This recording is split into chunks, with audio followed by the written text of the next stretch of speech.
자, 우리는 주일마다 하나님 나라의 주제를 가지고 하나님의 나라 백성이 어떻게 살아야 될 것인가를 우리가 생각해 보고 있습니다. 하나님 나라 백성으로서 하나님의 뜻을 이루는 가장 중요한 삶이 기뻐하는 삶입니다. 자, 하나님을 기뻐하는 게 우리 신앙의 영적인 힘이고, 또한 기뻐하는 것이 하나님의 뜻을 이루는 일입니다. 한번 따라해 보겠습니다. 기뻐하는 것이 하나님의 뜻을 이루는 것입니다. 기뻐하는 것이 우리의 힘입니다. 성도의 영적인 힘은 기뻐하는 데서 나오는 겁니다. 그렇기 때문에 데살로니가전서 5장 16절에서 18절에 보면 항상 기뻐하라, 쉬지 말고 기도하라, 범사에 감사하라, 이것이 그리스도 예수 안에서 너희를 향하신 하나님의 뜻이니라. 그러니까 우리가 기뻐하는 게 하나님의 백성으로서 예수 안에 있는 우리에게 우리를 향한 하나님의 뜻이라는 겁니다. 그러니까 우리를 향한 하나님의 뜻이 기뻐하는 거라면, 그러면 우리는 하나님의 백성으로서 기뻐하는 삶을 살아야 합니다. 그것도 한 번만 기뻐하는 게 아니라 항상 기뻐하는 삶을 살아야 합니다. 항상 기뻐하는 삶이 하나님의 백성다운 삶입니다. 오늘 본문은 바울이 항상 기뻐하라 그렇게 말씀을 합니다. 자, 주 안에서 항상 기뻐하라. 빌립보서는 바울이 기록한 편지인데, 빌립보서는 특징이 옥중서신이라는 이름이 붙어 있습니다. 그러니까 로마 감옥에서 쓴 편지라는 겁니다. 그런데 이 빌립보서의 또 특징 가운데 하나는 기쁨이라는 단어가 많이 나온다는 겁니다.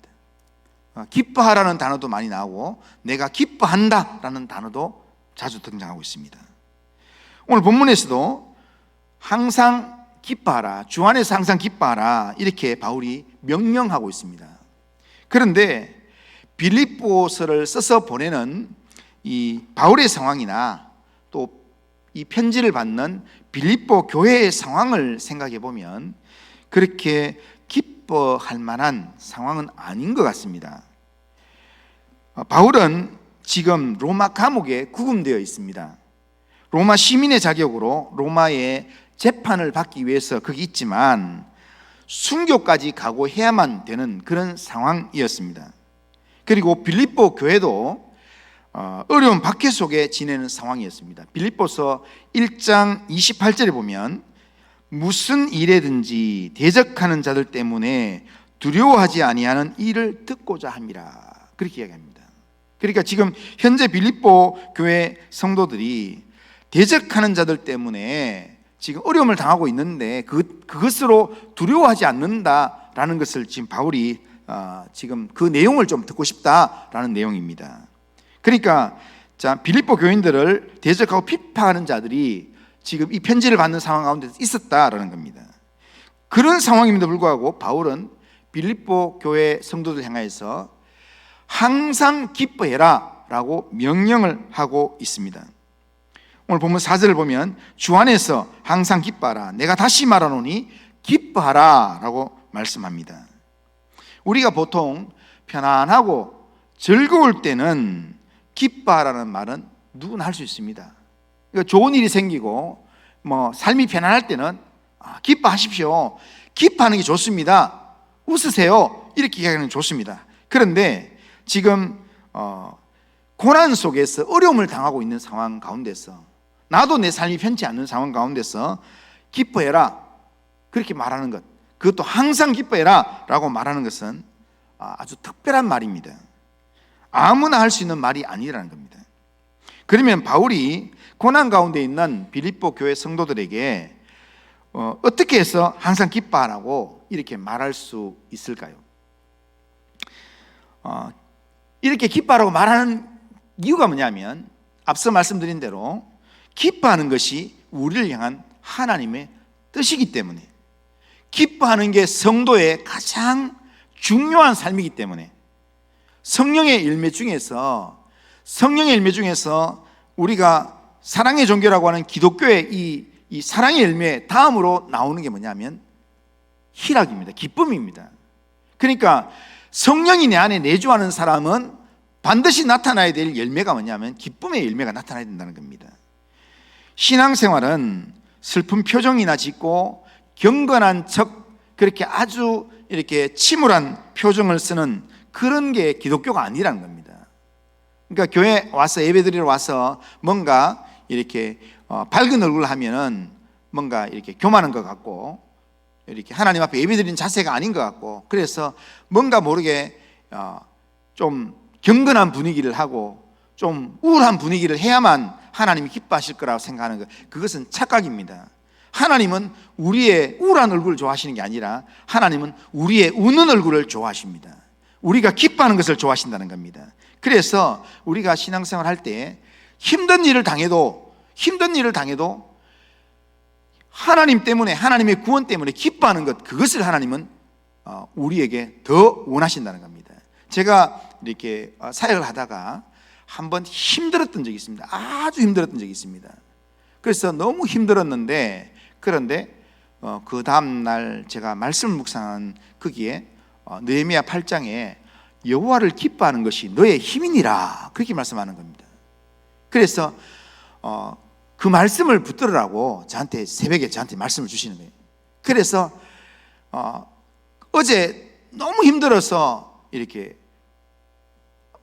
얼굴 표정 하나 펴기가 힘들었는데, 그런데 하나님의 말씀이 여호와를 인하여 기뻐하는 게 너의 힘이다 라고 말씀하니까 이 말씀대로 내가 오늘 기뻐하겠습니다. 그리고는 제가 이렇게 싱글싱글 웃으면서 그렇게 악수하고 사람 맞이하고 그렇게 했더니요, 그 모든 상황을 아는 제 주위에 있던 이렇게 다른 교육자들이 좀 정상이 아닌 것 같다, 어제 너무 큰 충격을 받았나, 막 이렇게 하는 거예요. 그런데요, 그리고 제가 일주일 그렇게 기뻐하면서 기도를 갔더니요, 하나님께서 제 마음에 다 해결했으니까 그냥 편안하게 내려가라. 그래서 내려왔더니 전부 다 해결되어 있는 겁니다. 그러니까 성도에게 있어서 제가 무슨 말하고 싶으냐면, 성도에게 있어서 아무리 어렵고 힘든 상황이 우리에게 닥친다 할지라도 기뻐하는 게 하나님께서 힘주시는 비결이라는 겁니다. 우리가 영적으로 그냥 기뻐하는 게 아니라 항상 기뻐할 수 있는 방법은 뭐냐면 주 안에서 항상 기뻐하는 겁니다. 주님을 믿는 믿음 안에서 내가 기뻐하면 하나님께서 우리의 인생을 책임져 주시는 줄로 믿습니다. 그래서 그렇게 기뻐하는 우리의 삶에는 이 살아계신 하나님이 우리와 함께 계시기 때문에 사단이 우리를 낙심시키지 못합니다. 우리를 절망 속으로 몰아넣지 못합니다. 그걸 바울이 깨달았기 때문에 바울은 지금 감옥 속에 있으면서도 지금 빌립보 교회 성도들이 어려운 가운데 있다는 것, 대적 때문에 어려운 가운데 있다는 걸 알면서도 바울이 지금 부탁을 하기를, 명령을 하기를, 주 안에서 항상 기뻐해라. 한 번 더 이야기하는데 기뻐해라, 기뻐하라고 이야기하는 겁니다. 이건 두 번 이야기하는 것은 이거는 안 하면 안 된다는 겁니다. 반드시 하라는 겁니다. 이거는 빌립보 교회 성도들에게만 이야기하는 게 아니라 오늘 우리한테도 동일하게 하는 이야기입니다. 오늘 우리가 살아가는 우리의 삶에서 때로는 여러 가지 기뻐할 일이 생길 때는 당연히 기뻐하겠지만 기뻐할 수 없는 여러 가지 어려운 일들이 생길 때도 하나님의 말씀에 나보고 기뻐하라 했기 때문에 내가 기뻐하겠습니다, 그렇게 믿음으로 선포하고 기쁨으로 하나님 앞에 기도 제목을 올려드리길 바랍니다. 그러면 우리의 인생을 하나님이 책임져 주실 줄로 믿습니다.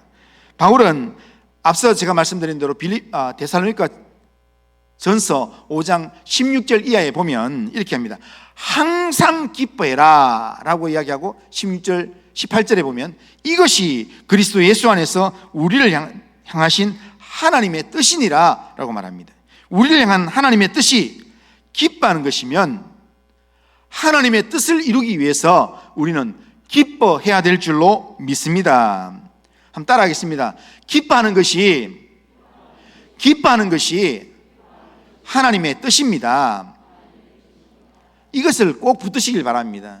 우리가 어떤 상황을 만나더라도 하나님께서 기뻐하라 하셨다, 내가 하나님이 웃으라 했는데 내가 울상을 하고 이렇게 지낼 수 없다. 나는 하나님을 믿는 믿음으로 주 안에서 내가 기뻐하겠습니다 하고는 웃어보시길 바랍니다. 그러면 하나님께서 우리의 인생을 책임져 주실 줄로 믿습니다. 자, 그러면 우리가 어떻게 하면 항상 기뻐하라 했는데 어떻게 하면 우리가 항상 기뻐할 수 있습니까? 자, 항상 기뻐할 수 있는 비결을 오늘 본문에서 몇 가지를 이야기하고 있는데, 첫째는 주님이 주시는 관용의 마음으로 우리 마음을 무장하라는 겁니다. 5절에 보면 너희 관용을 모든 사람에게 알게 하라 라고 얘기합니다. 여기서 관용이라는 말은 온화하고 너그러운 마음, 용납하는 마음, 인내하는 마음을 뜻합니다. 사람 사이의 관계에서 너무 까다롭고 인색하지 말라는 겁니다. 이 관용의 마음은 다른 사람한테도 그렇게 적용해야 되지만요, 누구한테도, 나한테도 그렇게 적용해야 돼요. 예? 지금 혹 우리 마음에 기쁨이 없어요. 내 마음에 기쁨이 없는 것은요, 다른 사람이 이렇게 다른 사람의 관용의 마음을 안 베푸니까, 안 가지니까 자꾸 보는 것마다 짜증이 나고 이렇게 뭔가 꼬투리를 잡고 싶고, 그러니까 기쁨이 없는 거예요. 그러니까 그분을 용납하면서 관용의 마음으로 바라보면, 그러면 내 마음의 기쁨이 뺏기지 않습니다. 그리고 또 하나는요, 나 자신에게 관용해야 돼요. 어떤 사람들은 보면 다른 사람에게는 되게 관대하면서도 자기 자신한테는 너무 엄격한 사람이 있습니다. 그래서 조금 이렇게 실수를 하고 나면은 그 실수하는 것 때문에 안절부절하지 못하는 겁니다. 다른 사람들은 별로 기억도 하지 않는데도 불구하고 혼자서 그 문제를 가지고 끙끙 거리면서 그렇게 자기를 용납해 주지 못하는 겁니다. 우리의 마음에 기쁨이 없는 것은 우리가 너그러운 마음으로 나 자신을 용납하지 못하기 때문이고, 또 하나는 너그러운 마음으로 다른 사람을 용납하지 못하기 때문에 우리가 기쁨이 없는 겁니다. 그러니까 관용의 마음이 없기 때문에, 그게 부족하면 내 안에서 늘 우울한 삶을 살게 되고 다른 사람과 늘 갈등하는 삶을 살게 됩니다. 빌립보서 4장 2절 우리가 읽지는 않았지만 앞부분에 보면 여기에 유오디아와 순두개가 나옵니다. 유오디아와 순두개에게 바울이 부탁하면서 제발 같은 마음을 가지고 한 마음을 좀 품어라 라고 이야기합니다. 그 말은 뭐겠습니까? 두 사람 이런 거론하면서 한 마음을 품으라는 말은 한 마음이 안 된다는 겁니다. 둘 다 서로 용납이 안 되니까 네가 잘났니 내가 잘났니 하면서 계속 갈등하니까, 그러니까 서로 관용의 마음이 없으니까 서로 그렇게 갈등하고 불편한 그런 관계를 만들어 간다는 겁니다. 관용의 마음을 가지고 서로 용납하면 기쁨이 회복됩니다. 바울은 너희 관용을 모든 사람에게 알게 해라 라고 얘기합니다. 그러니까 그렇게 해야 될 이유가 뭐냐면 주께서 가까우시다 라고 얘기합니다. 주님이 재림하실 날이 많지 않습니다. 그렇기 때문에 주님이 오시면 우리의 심판자는 우리가 아니라 주님이십니다. 우리는 내가 신앙생활 잘했다, 잘 살았다 이야기하지만 우리의 삶의 모든 부분을 평가하실 분, 우리의 외모뿐 아니라 우리의 중심까지 보시면서 평가하실 분이 하나님이라는 겁니다. 그렇기 때문에 주님 앞에서 우리가 온전한 평가를 받도록 하기 위해서 주님 앞에서 우리 자신이 관용을 베푸는 그런 삶을 우리가 살아가야 된다는 겁니다. 우리가 모두 다 연약한 존재이기 때문에 우리가 무조건 참고 또한 무조건 모든 사람의 관용을 베풀기는 쉽지가 않습니다. 하지만 주님께서 재림하시는 날 우리의 삶을 평가하신다, 계산하신다라는 사실을 우리가 기억을 하면, 계산할 날이 있다는 것을 생각하면 우리는 우리 삶을 좀 이렇게 바꿀 수 있습니다. 나 자신에 대해서도 또한 다른 사람에 대해서도. 오늘 하나님 앞에 예배드리는 우리 성도님들이 나 자신과 다른 사람에게 너그러운 마음으로, 관용의 마음으로 그렇게 서로를 대하고 서로를 섬길 수 있는 그런 성도님들 다 되시기를 주님의 이름으로 축원합니다. 이렇게 설교했는데도 오늘 예배 마치고 나가면서 네가 왜 그랬는데 이렇게 하지 마시고 말하기 전에 내 마음을 조금만 넓게 쓰자. 뭐 돈 드는 것도 아닌데 마음을 조금만 넓게 쓰자. 그런 마음으로 주님을 생각함으로 관용의 마음을 품으시기를 주님의 이름으로 축원합니다. 자, 두 번째로 우리가 항상 기뻐할 수 있는 비결은 모든 일에 기도하면 기뻐할 수 있습니다. 왜냐하면 기도하면 우리는 주 안에 있을 수 있기 때문에 기도함으로 주 안에 있으면 우리는 항상 기뻐할 수 있습니다. 오늘 우리가 살아가는 삶에서 기쁨이 사라지는 이유는 우리 안에 염려가 있기 때문입니다. 염려는 기쁨의 원수와 같은 그런 도구입니다. 그래서 오늘 본문 6절 앞부분에 보면 아무것도 염려하지 마라 라고 이야기합니다. 그러니까 항상 기뻐하라 이야기하면서 아무것도 염려하지 말라를 먼저 말씀합니다. 사람은 누구든지 염려가 다 있습니다. 어떤 사회나 가정이든지 걱정, 염려가 없는 사람은 없습니다. 심리학계의 통계에 따르면 인생에서 정말 즐겁고 기쁜 때는 전체 중에서요 3%밖에 안 된다. 그러니까 오늘 우리가 살아가는 우리의 삶에서 기뻐할 일, 우리의 일어나는 일 100가지 중에서요 우리가 진짜 기뻐할 일은 3가지밖에 안 된다는 겁니다. 나머지 97가지는요 전부 다 우리의 걱정거리고 우리의 염려거리라는 겁니다. 그런데 이 나머지 97%의 이 내용이 슬프고 괴로운 가운데 우리를 이렇게 염려하고 걱정하게 만드는데, 그래서 욥기 5장 7절에 보면 사람은 고생을 위하여 났으니 불꽃이 위로 날아가는 것 같으니라 그렇게 말씀합니다. 사람은 고생을 위해서 났기 때문에 우리의 인생이 이렇게 기쁜 건 몇 가지 없고요 전부 다 좀 이렇게 고생스러운 일, 염려되는 일들이 많습니다.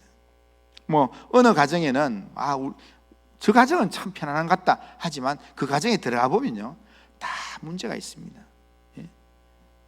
그러니까 목사님은 뭐 아무 문제 없겠지 하지만 저희 가정에도 다 한번 들어와 보면요 저희 가정에 와서 하루만 살아보면요 다 문제가 있습니다.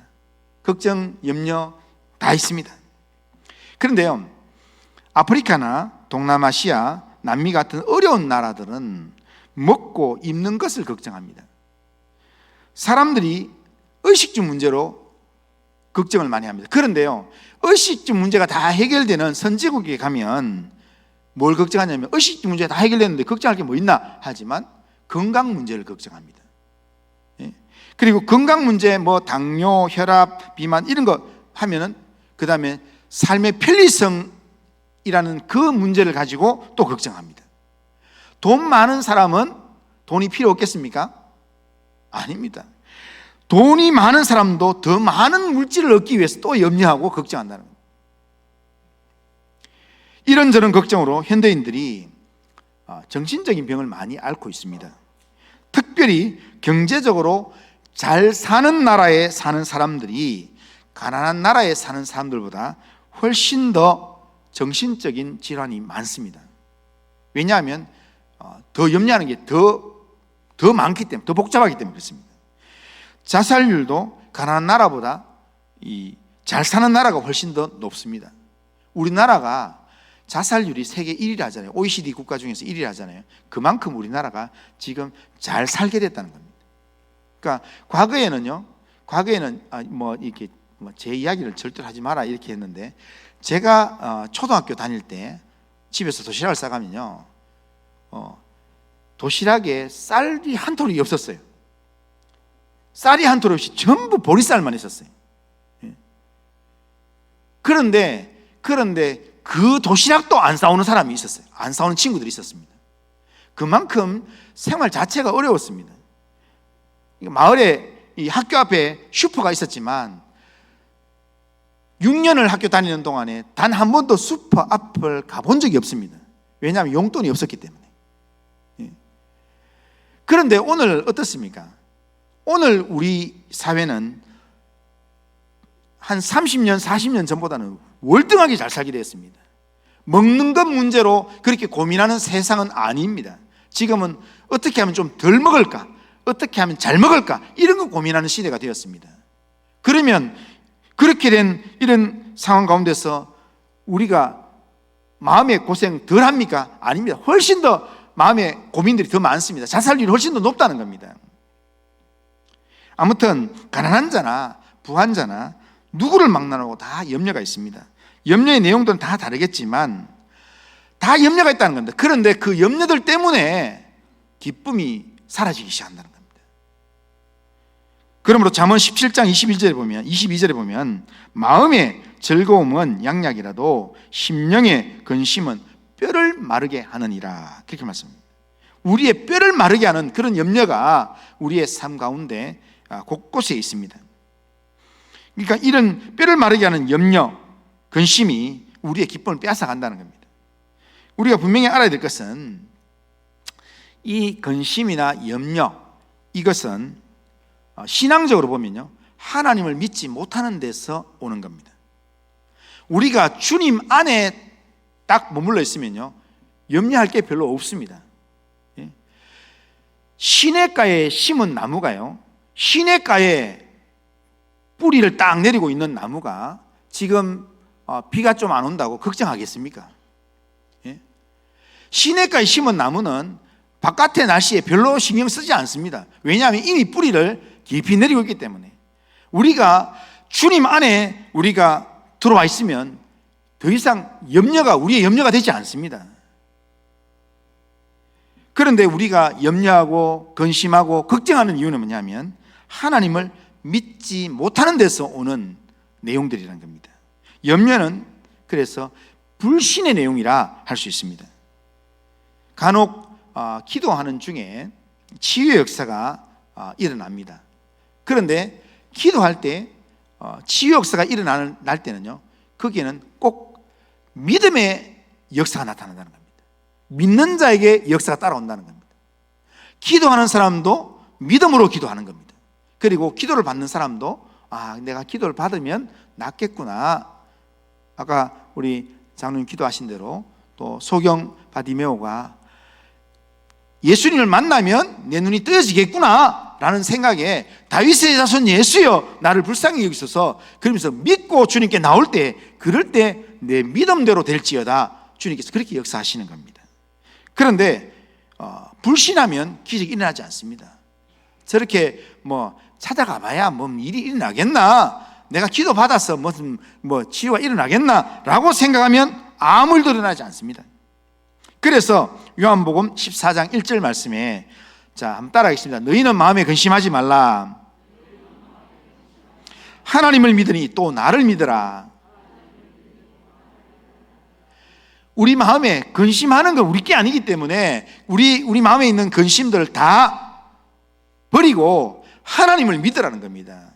예수님을 믿으라는 겁니다. 주님 안에서 항상 기뻐하기를 원하십니까? 우리 마음의 모든 염려, 걱정을 다 내려놓으시길 주님의 이름으로 축원합니다. 우리의 마음에 있는 염려, 걱정 다 내려놓으면 하나님께서 우리의 마음에 기쁨을 회복시켜 주실 것입니다. 오늘 본문 6절 같이 한번 읽어보겠습니다. 6절 같이 읽습니다. 시작. 아무것도 염려하지 말고 다만 모든 일에 기도와 간구로 너희 구할 것을 감사함으로 하나님께 아뢰라. 아멘. 내 생활에 왠지 우울하고 메마르고 따분하고 내 삶에서 불평과 원망이 가득하면 그때는 분명 기도 생활을 내가 제대로 하지 않기 때문입니다. 기도 생활을 제대로 하지 않으면 우리의 삶에서 늘 걱정거리들이 우리를 자꾸 우겨 싸게 되어 있습니다. 기도하지 않는 성도에게 기쁨이 있을 수가 없습니다. 기쁨을 주시는 분과의 관계가 끊어졌는데, 그런데 기쁨을 주시는 분과 관계가 끊어졌는데 기뻐할 수 있겠습니까? 그건 어렵다는 겁니다. 그러기에 만약에 우리의 삶이 지금 기뻐할 수 없는 상황, 우울하고 좀 마음이 메마르고 따분하고 불평이 생기고 원망이 생긴다면 우리는 우선적으로 우리에게 기쁨을 회복해 주시는 하나님과의 관계를 회복해야 합니다. 그 하나님과의 관계를 회복하는 게 뭐냐면 기도하는 겁니다. 그러니까 기도하기 위해서 기도의 내용으로 우리가 우리의 모든 기도의 내용으로 우리의 모든 염려를 하나님께 맡기는 겁니다. 염려를 주께 맡기라라고 말씀합니다. 염려를 주께 맡기면서 기도하는 겁니다. 그리고 하나님 앞에 모든 기도와 간구로, 그러니까 우리가 할 수 있는 모든 기도를 다 하는 겁니다. 때로는 부르짖는 기도도 하고, 때로는 묵상하는 기도도 하고, 때로는 찬송의 가사를 빌어서 기도하기도 하고, 그러면서 모든 기도와 간구로 우리의 이 마음의 내용들을 하나님께 아뢰면, 그러면 하나님의 평강이 우리의 마음을 지키셔서 우리의 마음 가운데 기쁨을 회복시켜 주실 줄로 믿습니다.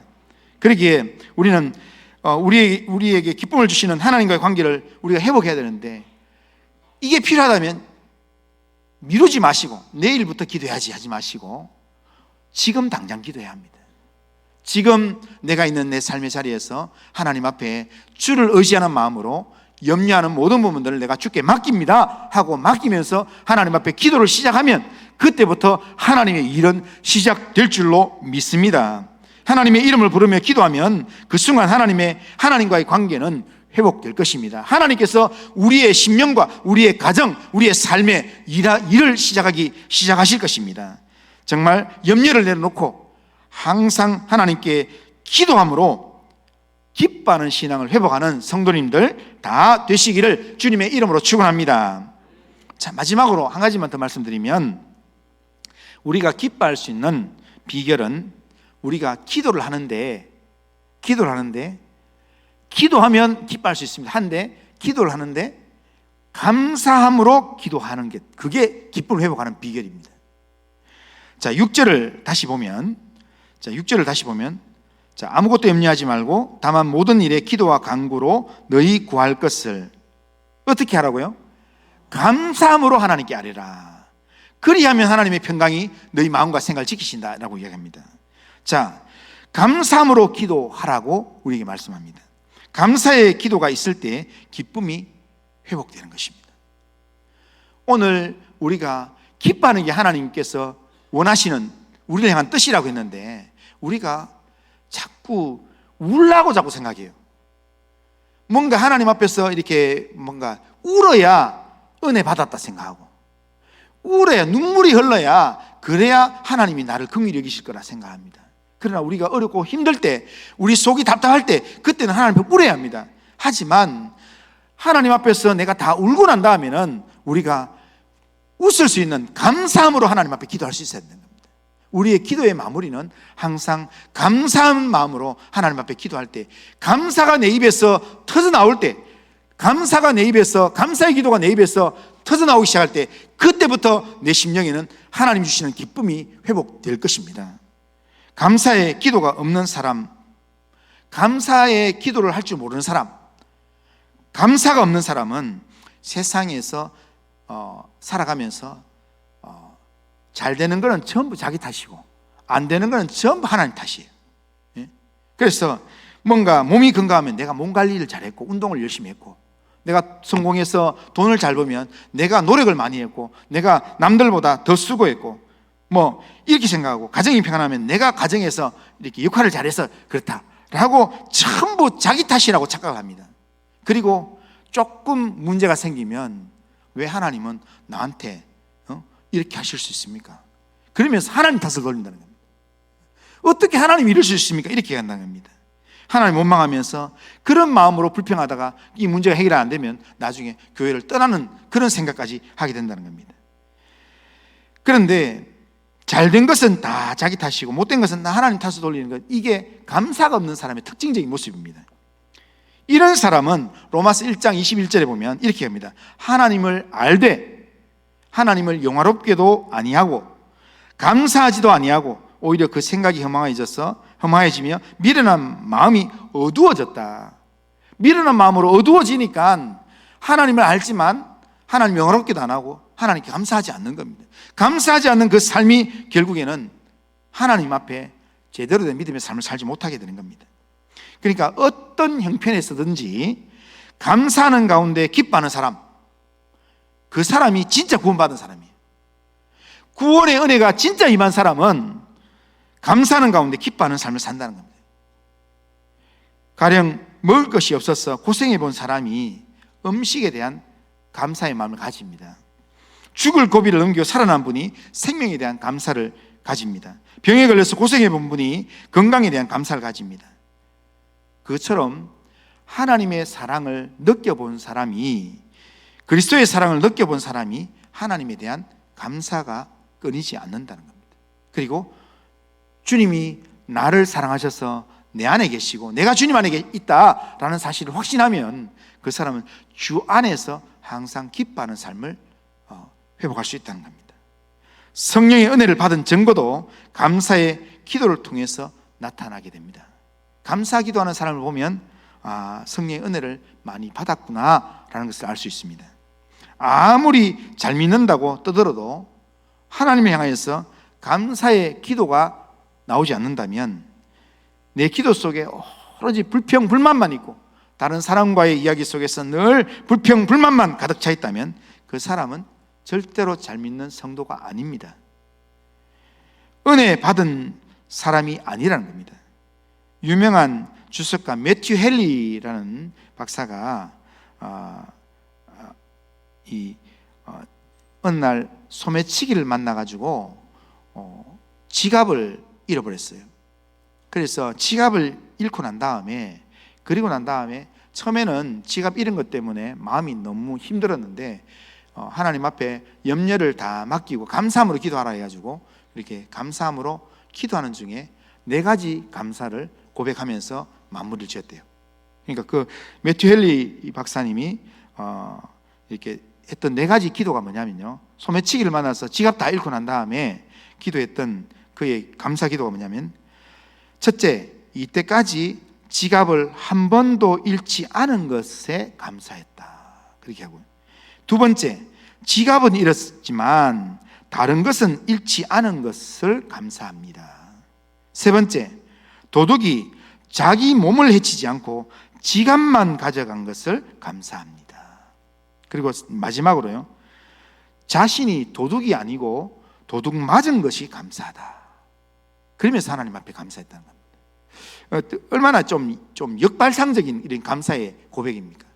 그런데요, 이렇게 감사를 하고 나면요, 이렇게 감사의 고백을 하면 지갑 잃은 것 때문에 막 짜증나고 했던 그 마음이 이 감사의 고백을 하고 나면 마음에 여유가 생기면서 관용의 마음이 생기면서 그러면서 기쁨이 속에서 회복되기 시작한다는 겁니다.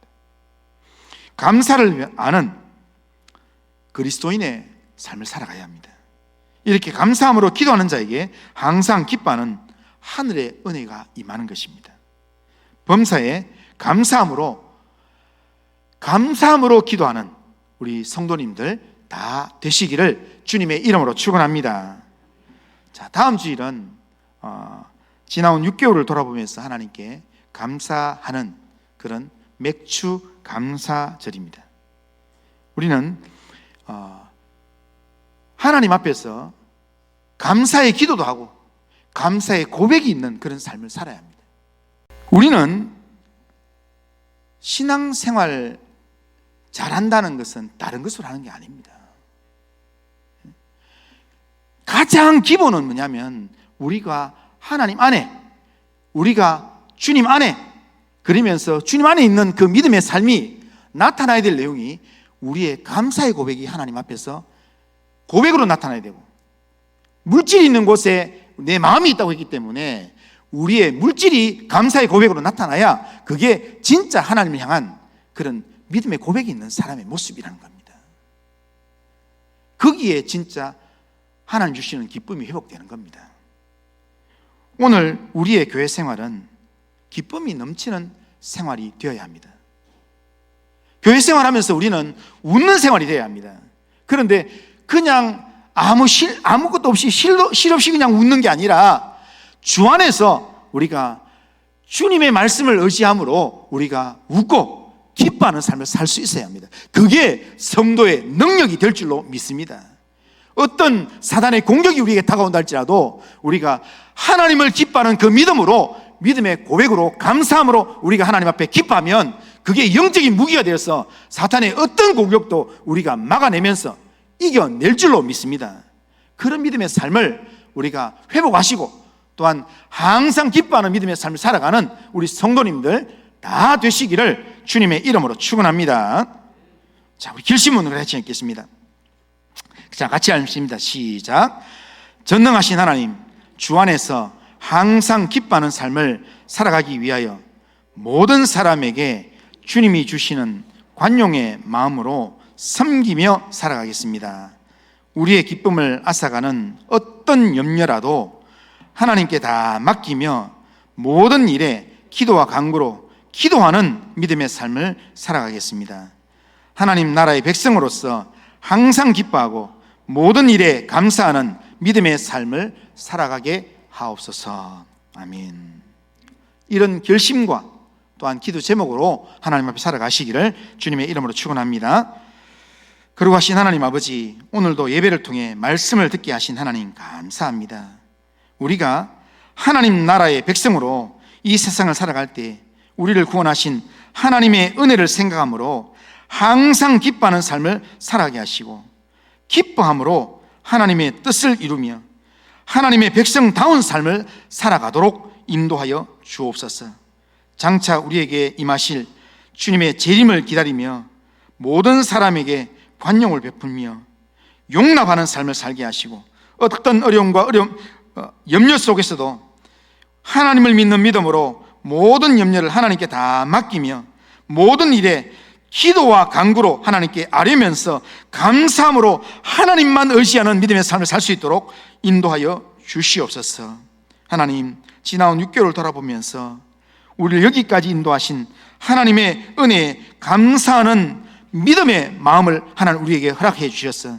하나님, 정말 감사가 회복되면서 기쁨이 넘치는 그런 믿음의 삶을 살 수 있도록 은혜를 베풀어 주옵소서. 예수님의 이름으로 기도드리옵나이다. 아멘. 자, 우리